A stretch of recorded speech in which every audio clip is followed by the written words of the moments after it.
Imagine being completely alone on a desolate, uninhabited island, your only companions. The eerie cries of unseen creatures in the jungle, and the relentless thunder of waves crashing against the shore. For more than 4 years, one man lived this nightmare. His name was Alexander Selkirk, and his astonishing fight for survival would challenge the very limits of human endurance, and go on to inspire one of the most famous novels ever written. Born in 1676, in the small Scottish village of Lower Largo, Alexander Selkirk seemed destined for a life of danger and adventure.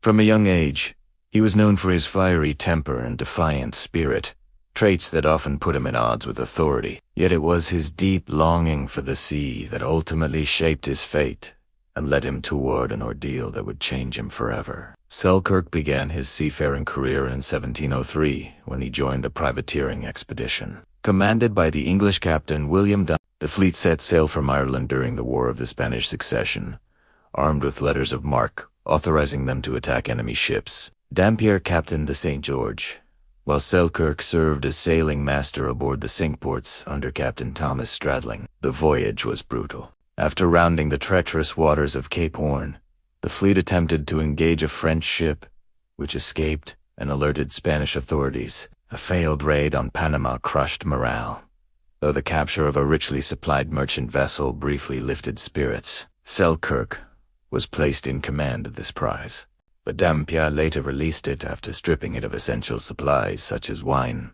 sugar, flour, and brandy. By May 1704, tensions fractured the expedition. Stradling and the Cinque Ports parted ways with Dampier, unknowingly setting the stage for Selkirk's extraordinary fate. In September, the Cinque Ports anchored at the uninhabited island of Masatio, part of the Juan Fernandez archipelago, to take on fresh water. During the journey, Selkirk had grown increasingly concerned about the ship's deteriorating condition. His constant warnings led to repeated clashes with Captain Stradling. Convinced the vessel was unseaworthy, Selkirk made a fateful declaration. He would rather be left on the island than continue under Stradling's command. To his disbelief, Stradling agreed.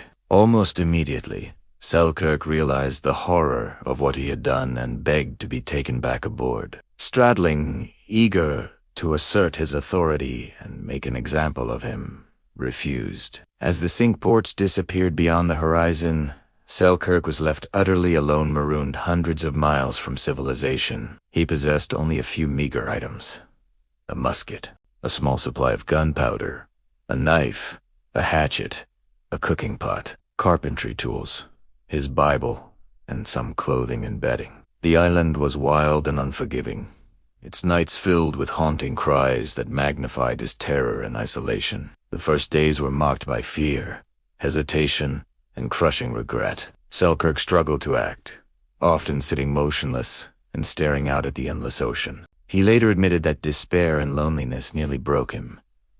Survival, however, left him no choice but to adapt. At first, he lived in a cave near the shore, scavenging what food he could find, but natives soon forced him to move. During mating season, enormous sea lions crowded the beaches, driving him inland and cutting off his access to foraging grounds. Though the dense jungle terrified him at first, it soon became his salvation.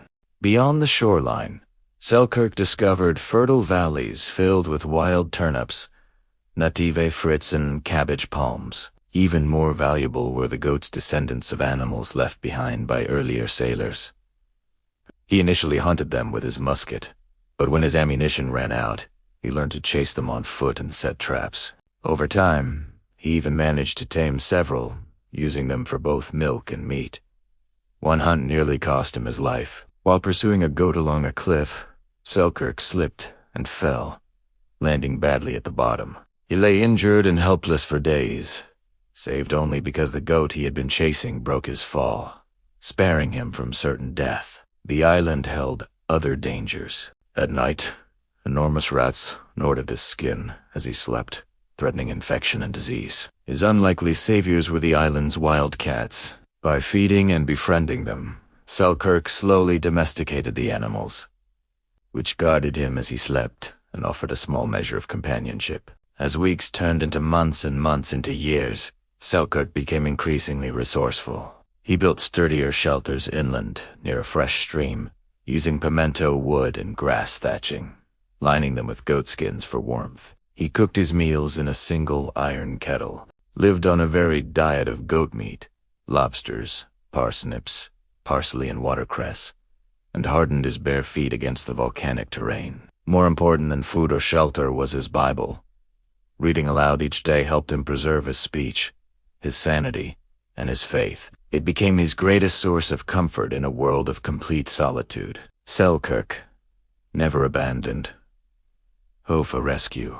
From a high lookout, he scanned the horizon daily and kept signal fires ready. On one occasion, he spotted 2 ships approaching and rushed to light a fire and wave frantically.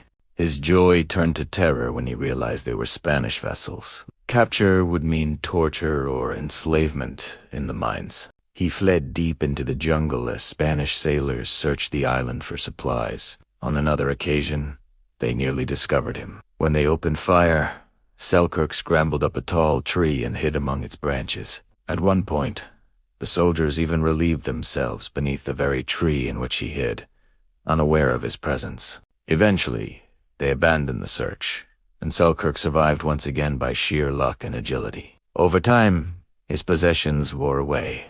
When his knife broke, he fashioned new blades from an iron barrel hoop that had washed ashore. His clothing deteriorated and was replaced with garments made from goatskins. His beard grew long and wild, and he took on an almost feral appearance yet.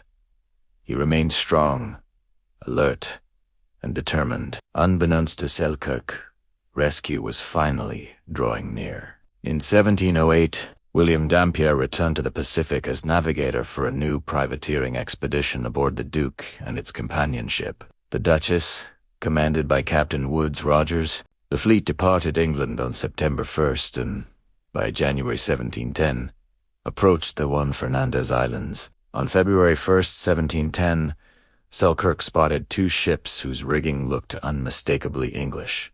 His heart raced as he rushed to the beach, lit a signal fire, and waved desperately. Dampier noticed the smoke and sent a boat ashore to investigate. Leading the landing party was Thomas Dover, who was stunned to find a ragged, bearded man racing toward them very much alive after 4 years and 4 months of isolation. Captain Rogers jokingly named Selkirk the governor of the island and marveled at his physical condition, noting that he could outrun goats and appeared healthier than most sailors. Rogers later wrote that Selkirk proved solitude was not as unbearable as many imagine, especially when endured out of necessity. Selkirk was appointed second mate aboard the Duke, and his old passion for privateering quickly returned. In Guayaquil, Ecuador, he led a daring raid up the Guayas River, capturing gold and jewels from fleeing Spanish nobles. Along the Mexican coast, he helped seize valuable enemy vessels and later served as sailing master under Thomas Dover. Selkirk ultimately completed a full circumnavigation of the globe. On October 1st, 1711, after 8 long years away, Alexander Selkirk finally returned to England. His incredible story spread rapidly, turning him into a living legend. Though deeply changed by his ordeal, his resilience and endurance captivated all who heard his tale. Selkirk's experience would later inspire Daniel Defoe's novel Robinson Crusoe, cementing his legacy in literary history. Centuries later, in 1966, the Chilean government honored him by renaming MZ Tierra, Alejandro Selkirk Island, a fitting tribute to the man whose survival against impossible odds continues to inspire the world. And that is the true story of Alexander Selkirk, the real-life castaway who proved that the human spirit can endure even the harshest trials. If you enjoyed this story, be sure to like the video and subscribe to the channel for more incredible tales from history. Thanks for watching, and I'll see you in the next one.